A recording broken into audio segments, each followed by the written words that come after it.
이번에 살펴볼 주제는 함수의 그래프란 주제고요.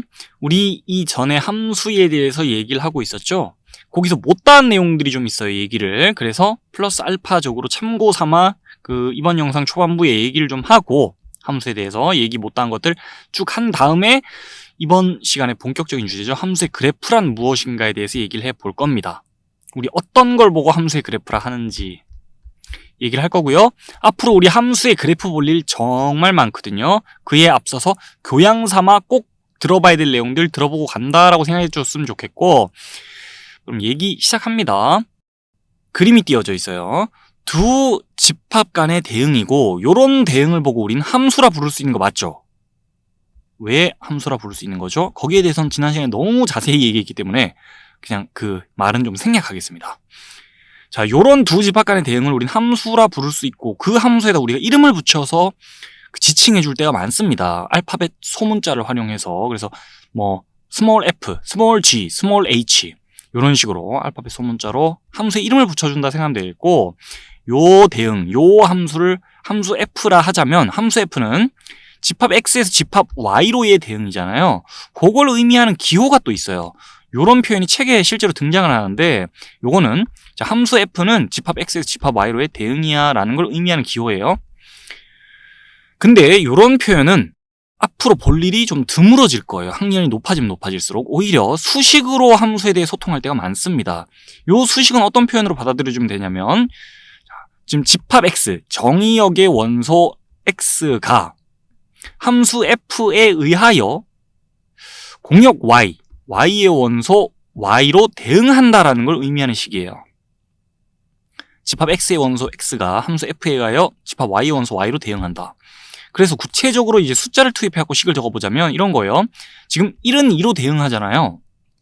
1이 2로 대응하잖아요. 그래서 집합 x 원소 1, 2 함수 f에 의하여 2로 대응한다. 이렇게 적어줄 수 있어요.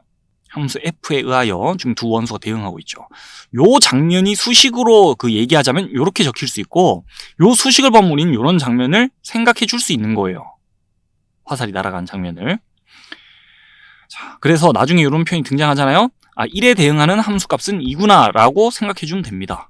지금 3에 대응하는 함수값은 6이죠. 요 대응하는 쌍을 갖다 우리는 이렇게 표현할 수 있다는 거예요. 함수 f에 의해 3이 6으로 대응하고 있으니까 3에 대응하는 함수값은 6이야 라고 적어줄 수 있다는 거예요. 아시겠죠? 이런 표현 등장해도 낯설지 않게 봐주시고, 정말 많이 우리가 애용해주고 많이 마주칠 그런 표현이에요. 자, 그리고 좀만 더 얘기하자면 함수식에 대해서, 요렇게 함수식을 적을 때가 많잖아요. 거기다가 이제 좀 더 구체적으로 식을 덧붙여 주자면 이런 식으로도 우리가 추가 설명을 해줄 수 있어요. 지금 요 수식에 대해서 부연 설명해 주자면 요 밑에 줄을 달아가지고 집합 x 원소 x가 함수 f에 의하여 집합 y 원소 y로 대응하고 있는데, 그 대응 규칙이 이렇다라고 부연 설명해 줄 수 있다는 거죠. 정의역 내의 원소는 함수 f에 의하여 2배 되는 애에 대응한다는 거예요. 괄호 속에 들어온 애가, 괄호입니다. 괄호 속에 들어온 애가 함수 f에 의하여 2배 되는 애한테 대응한다. 2배 되는 애한테. 지금 이 상황을 이렇게 더 풀어서 자세히 적어줄 수 있다는 거예요. 그래서 함수식을 보면, 이런 구체적으로 적혀있는 함수식을 보면, 함수에 대한 어떤 설명서가 이렇게 짧게 요약이 돼 있구나라고 생각해 주면 돼요. 대응 규칙이. 말로 설명하는 것보다 간결하잖아요. 그죠? 더 명확하고. 자, 이런 표현들 다 자주 볼 표현들이니까 익숙해지시면 좋겠고, 이제 함수의 그래프 얘기 좀 하겠습니다. 앞으로 아마도 함수의 그래프를 쳐다볼 일도 많고 그려볼 일도 많을 거기 때문에 지금부터 하는 얘기 잘 들어봐 주세요. 지금은요, 그 함수 f, 요 함수 있죠. 요 함수의 그래프를 그려봐라고 하면 요렇게 그리면 되거든요. 그럼 그래프가 뭐냐면 요 함수의 대응 관계 속에서 지금 그 원소끼리의 대응을 봐주세요. 1은 2로 대응하잖아요. 2에 대응하는 함수값은 4고 3에 대응하는 함수값은 6이죠. 정의역의 원소 하나와 거기에 대응하는 함수값을 쌍으로 묶어서 우리가 이렇게 표현해 놓으면 이런 걸 순서쌍이라 하는데, 정의역의 원소와 거기에 대응하는 공역 속 원소 함수값, 자, 요렇게 순서대로 적어놓으면 이런 걸 순서쌍이라 하는데, 지금 함수 f의 대응 관계 속에 있는 그 짝들을 전부 다 이렇게 표현한 겁니다. 그 순서쌍의 집합을, 순서쌍의 모임을 우린 함수의 그래프라 그래요. 근데 우리가 이런 걸 보고 함수의 그래프다라고 표현하지 않죠, 보통. 그 순서쌍들의 모임을 좌표 평면위로 옮겨서 점으로 찍습니다. 1,2, 2,4, 3,6. 요 화살표 하나하나가 요 대응하고 있는 짝 한 쌍 한 쌍이 전부 다 이렇게 점으로 찍히는 거예요. 요 순서쌍들의 모임, 그걸 우리가 함수의 그래프라 하죠, 보통. 요런 장면을 보고 함수의 그래프라 하기보다는 이런 그래픽적인 요소를 보고 함수의 그래프라 하죠.